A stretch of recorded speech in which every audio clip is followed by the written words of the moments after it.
Mimi ni Elinipa Lairumbe. Na mimi ni Harriet Lairumbe.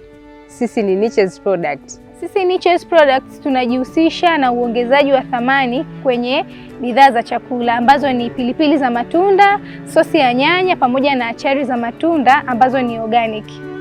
Biashara yetu ilianza 2023 Januari, na changamoto kubwa ambayo tulikuwa tunakutana nayo, moja ni kuface wateja. Ilikuwa ni changamoto kubwa kwetu, lakini pia changamoto yetu nyingine kubwa ilikuwa namna nzuri au namna bora ya kuweka kumbukumbu za biashara. Lakini changamoto nyingine ilikuwa ni namna ya kuhendo wafanyakazi, kwa sababu tulikuwa tunapata wafanyakazi anakaa mwezi mmoja anaondoka. Kwa hiyo pia ilikuwa ni changamoto kubwa kwetu. Kupitia mradi wa Husisha kwa Maendeleo Endelevu, tumekuwa wanufaika wa mafunzo ya vijana ya YEP Tanzania ambayo yametuwezesha sisi kupata uelewa zaidi kwa kufikia wateja pamoja na kuweka kumbukumbu za mauzo pamoja na manunuzi tunayofanya kwenye biashara yetu.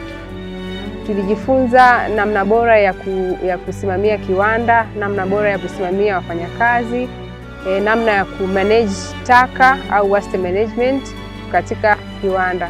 Lakini pia tumeweza kujifunza namna bora ya kuendesha biashara. Lakini pia tulihudhuria kiwanda kimoja ambacho pia kule tuliweza kujifunza kwa vitendo zaidi. Baada ya kupata mafunzo ya vijana ya ujasiriamali kutoka YEP Tanzania, tumeweza kuondokana au kupunguza tatizo la kuweka kumbukumbu, kwa kuwa tunaweka kumbukumbu ya mauzo pamoja na manunuzi tunayofanya yote katika biashara yetu. Kupitia elimu hiyo au mafunzo hayo ya masoko yametuwezesha sisi kufikia wateja wengi zaidi, tofauti na nyuma ambapo tulikuwa tuna wateja 17, lakini baada ya mafunzo haya yametusaidia sisi kukutana na masoko mengi zaidi, ikiwemo supermarket, maduka ya viungo vya chakula pamoja na hotelini na migahawani, ambapo tumeweza kufikia masoko hadi 35 kwa sasa.